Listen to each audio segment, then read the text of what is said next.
Still using Windows 10? You need to hear this. Two major deadlines are coming that could leave your PC vulnerable. First, August 31st, 2025. That's the last day to pre-upgrade your eligible PC to Windows 11 for free. If your system qualifies, you better act fast before this option disappears. Then comes October 14th, 2025. Microsoft will officially stop all security updates for Windows 10. That means no more patches, leaving your system exposed to threats and malware. If you don't upgrade, your PC could be vulnerable, unsupported, and at risk for security breaches. If you're using Windows 10 for work, business, or personal use, don't wait. So what should you do?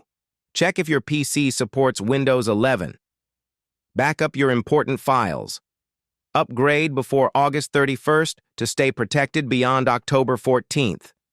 Don't be left behind. Stay secure, stay updated. Like, share, and follow for more tech tips and reminders.